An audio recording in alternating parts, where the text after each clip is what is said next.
Hi friends, ನಮಸ್ತೆ ಎಲ್ಲರಿಗೂ. ಸವಿರುಚಿ ಚಾನಲ್ಗೆ ಮತ್ತೊಮ್ಮೆ ಸ್ವಾಗತ. ಇವತ್ತಿನ ರೆಸಿಪಿ ಬಂದು ಅತಿ ಹೆಚ್ಚು ಪ್ರೋಟೀನ್ ಅಂಶ ಇರುವ ಸೋಯಾದಿಂದ ಸೋಯಾ ಕಬಾಬ್ನ ಮಾಡ್ತಾಯಿದ್ದೀನಿ. ರುಚಿ ಅಂದರೆ ತುಂಬಾ ಚೆನ್ನಾಗಿರುತ್ತೆ. ಮೇಲ್ಗಡೆ ಕ್ರಿಸ್ಪಿಯಾಗಿ, ಒಳಗಡೆ ಸಾಫ್ಟಾಗಿ.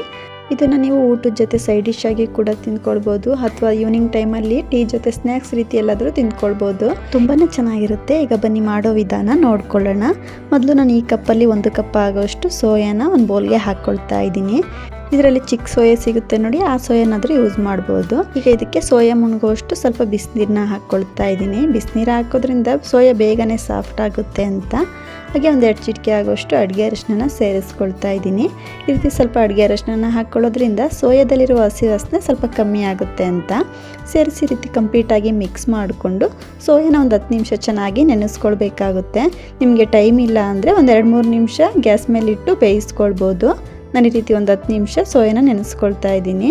ಈಗ ನೋಡಿ, ಸೋಯಾನ ಒಂದು 10 ನಿಮಿಷ ಚೆನ್ನಾಗಿ ನೀರಲ್ಲಿ ನೆನೆಸ್ಕೊಂಡಿರೋದಾಗಿದೆ. ನೋಡ್ತಾ ಇರ್ಬೋದು, ಸೋಯಾ ಸೈಜ್ ಕೂಡ ಚೇಂಜ್ ಆಗಿದೆ.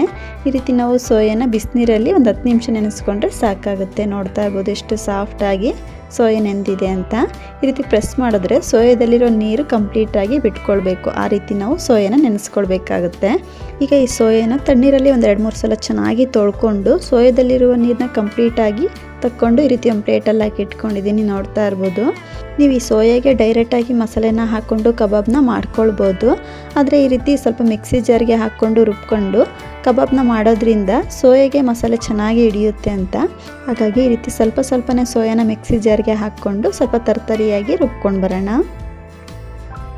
ನೋಡ್ತಾ ಇರ್ಬೋದು, ಸೋಯಾನ ಈ ರೀತಿ ಸ್ವಲ್ಪ ತರ್ತರಿಯಾಗಿ ರುಬ್ಕೊಂಡಿರೋದಾಗಿದೆ. ನಾವು ಈ ಸೋಯಾ ಕಬಾಬ್ಗೆ ಸೋಯಾನ ತುಂಬ ನುಣ್ಣಗೂ ಕೂಡ ರುಬ್ಕೊಳ್ಳೋಕೆ ಹೋಗಬಾರ್ದು. ಸ್ವಲ್ಪ ಈ ರೀತಿ ತರ್ತರಿಯಾಗಿ ರುಬ್ಕೊಂಡ್ರೆ ಸಾಕಾಗುತ್ತೆ. ನೋಡ್ತಾ ಇರ್ಬೋದು, ಇದಿಷ್ಟಾದರೆ ಸಾಕು. ಇದನ್ನ ಒಂದು ಮಿಕ್ಸಿಂಗ್ ಬೌಲ್ಗೆ ಸೇರಿಸ್ಕೊಳ್ಳೋಣ. ನಾವು ಈ ರೀತಿ ಸೋಯಾನ ರುಬ್ಕೊಳ್ಳೋದಲ್ಲೇ ಡೈರೆಕ್ಟಾಗಿ ಹಾಗೆ ಸೋಯಾದಿಂದನೇ ಕಬಾಬ್ನ ಮಾಡ್ಕೊಂಡ್ಬಿಟ್ರೆ ಮೇಲೆಲ್ಲ ಸ್ಪೈಸಿಯಾಗಿರುತ್ತೆ, ಒಳಗಡೆ ಎಲ್ಲ ಸೋಯಾ ಸಪ್ಪೆ ಸಪ್ಪೆ ಅನಿಸುತ್ತೆ.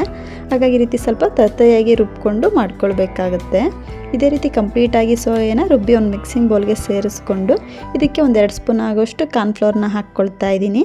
ಹಾಗೆ 1-2 ಸ್ಪೂನ್ ಆಗೋಷ್ಟು ಮೈದಾ ಹಿಟ್ಟನ್ನ ಹಾಕ್ಕೊಳ್ತಾ ಇದ್ದೀನಿ. ಮೈದಾ ಹಿಟ್ಟನ್ನ ಹಾಕ್ಕೊಳ್ಳೋದ್ರಿಂದ ಬೈಂಡಿಂಗ್ ಚೆನ್ನಾಗಿ ಬರುತ್ತೆ ಅಂತ. ಕಾರ್ನ್ಫ್ಲೋರ್ನ ಹಾಕ್ಕೊಳ್ಳೋದ್ರಿಂದ ಕಬಾಬ್ ಕ್ರಿಸ್ಪಿಯಾಗಿ ತುಂಬಾ ಚೆನ್ನಾಗಿ ಬರುತ್ತೆ. ಹಾಗೆ 1-2 ಸ್ಪೂನ್ ಆಗೋಷ್ಟು ಅಕ್ಕಿ ಹಿಟ್ಟನ್ನ ಸೇರಿಸ್ಕೊಂಡು 1 ಸ್ಪೂನ್ ಆಗೋಷ್ಟು ಖಾರದ ಪುಡಿನ ಹಾಕ್ಕೊಳ್ತಾ ಇದ್ದೀನಿ. ನಿಮಗೆ ಖಾರಕ್ಕೆ ಎಷ್ಟು ಬೇಕೋ ನೋಡಿ ಖಾರದ ಪುಡಿನ ಸೇರಿಸ್ಕೊಳ್ಬೋದು.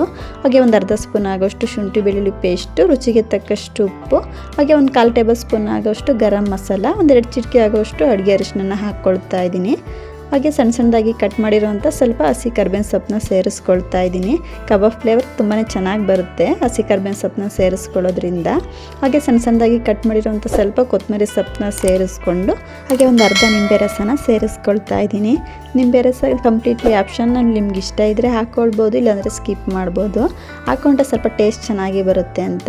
ಇದಕ್ಕೆ ನೀರೇನು ಹಾಕ್ಕೊಳ್ಳೋ ಅವಶ್ಯಕತೆ ಇಲ್ಲ. ಸೋಯಾನ ಬಿಸಿನೀರಲ್ಲಿ ನೆನೆಸಿರ್ತೀವಲ್ಲ, ನೀರು ಸ್ವಲ್ಪ ಬಿಟ್ಕೊಳ್ಳುತ್ತೆ. ಹಾಗಾಗಿ ನಾನು ನೀರೇನು ಸೇರಿಸ್ಕೊಳ್ತಾ ಇಲ್ಲ, ಹಾಗೆ ಕಲಿಸ್ಕೊಳ್ತಾ ಇದ್ದೀನಿ. ನಿಮ್ಗೆ ಹಿಟ್ಟು ಸ್ವಲ್ಪ ಗಟ್ಟಿ ಅನಿಸಿದ್ರೆ ಸ್ವಲ್ಪ ನೀರನ್ನ ಚಿಮ್ಕಿಸ್ಕೊಳ್ಬೋದು. ನೋಡ್ತಾ ಇರ್ಬೋದು, ಈ ರೀತಿ ಕಂಪ್ಲೀಟಾಗಿ ಸೋಯಾ ಕಬಾಬ್ ಮಿಶ್ರಣನ ಹದವಾಗಿ ಕಲಿಸ್ಕೊಂಡಿರೋದಾಗಿದೆ. ನಾನಿಲ್ಲಿ ಸ್ವಲ್ಪನೂ ನೀರು ಹಾಕ್ಕೊಂಡಿಲ್ಲ. ಸೋಯಾ ಸ್ವಲ್ಪ ಬಿಸಿನೀರಲ್ಲಿ ನೆನೆಸ್ಕೊಂಡಿರೋದ್ರಿಂದ ಸೋಯಾದಲ್ಲಿ ಸ್ವಲ್ಪ ನೀರು ಬಿಟ್ಕೊಳ್ಳುತ್ತೆ. ಹಾಗಾಗಿ ಈ ರೀತಿ ಉಂಡೆ ಕಟ್ಟೋ ಅದಕ್ಕೆ ನಾವು ಸೋಯಾ ಮಿಶ್ರಣನ ರೆಡಿ ಮಾಡ್ಕೊಳ್ಬೇಕಾಗುತ್ತೆ. ನೋಡಿ, ಈ ರೀತಿ ಸ್ವಲ್ಪ ಉಂಡೆಗಳನ್ನ ರೆಡಿ ಮಾಡಿ ಇಟ್ಕೊಂಡಿದ್ದೀನಿ. ಈ ರೀತಿ ಉಂಡೆಗಳನ್ನ ರೆಡಿ ಮಾಡಿ ಇಟ್ಕೊಂಡ್ರೆ ಕಬಾಬ್ನ ಈಸಿಯಾಗಿ ಮಾಡ್ಕೊಳ್ಬೋದು ಅಂತ. ಅಷ್ಟರಲ್ಲಿ ಎಣ್ಣೆನೂ ಕೂಡ ಕಾಯ್ಲಿಕ್ಕೆ ಇಟ್ಟಿದ್ದೆ. ಎಣ್ಣೆನೂ ಕೂಡ ಹದವಾಗಿ ಕಾದಿದೆ. ಕಾದಿರುವಂಥ ಎಣ್ಣೆಗೆ ಸೋಯಾ ಮಿಶ್ರಣನ ಸೇರಿಸ್ಕೊಳ್ತಾ ಇದ್ದೀನಿ. ನಾವು ಈ ಸೋಯಾ ಮಿಶ್ರಣನ ಹಾಕ್ಕೊಳ್ಬೇಕಾದ್ರೆ ಉರಿನ ಪೂರ್ತಿ ಮೀಡಿಯಮ್ ಫ್ಲೇಮಲ್ಲೇ ಇಟ್ಕೊಂಡಿರಬೇಕು. ಹೈ ಫ್ಲೇಮಲ್ಲಿ ಇಟ್ಕೊಂಡು ಬೇಯಿಸ್ಕೊಂಡ್ರೆ ಮೇಲೆಲ್ಲ ಬೇಗನೆ ಕಲರ್ ಚೇಂಜ್ ಆಗಿಬಿಡುತ್ತೆ, ಒಳಗಡೆ ಎಲ್ಲ ಬೆಂದಿರಲ್ಲ. ಹಾಗಾಗಿ ಮೀಡಿಯಮ್ ಫ್ಲೇಮಲ್ಲಿ ಸೋಯಾನ ಹದವಾಗಿ ಬೇಯಿಸ್ಕೊಳ್ಳೋಣ. ನೋಡ್ತಾ ಇರ್ಬೋದು, ಮೀಡಿಯಮ್ ಫ್ಲೇಮಲ್ಲೇ ಸೋಯಾನ ಒಂದು 10 ನಿಮಿಷ ಹದವಾಗಿ ಬೇಯಿಸ್ಕೊಂಡಿರೋದಾಗಿದೆ. ಸೋಯಾ ಕಲರ್ ಕೂಡ ಚೇಂಜ್ ಆಗಿದೆ, ನೋಡ್ತಾ ಇರ್ಬೋದು. ಈ ರೀತಿ ನಾವು ಸೋಯಾ ಕಬಾಬ್ನ ರೆಡಿ ಮಾಡ್ಕೊಳ್ಬೇಕಾಗುತ್ತೆ. ಇದನ್ನ ಒಂದು ಪ್ಲೇಟ್ಗೆ ತೆಗೆದಿಟ್ಕೊಳ್ತಾ ಇದ್ದೀನಿ.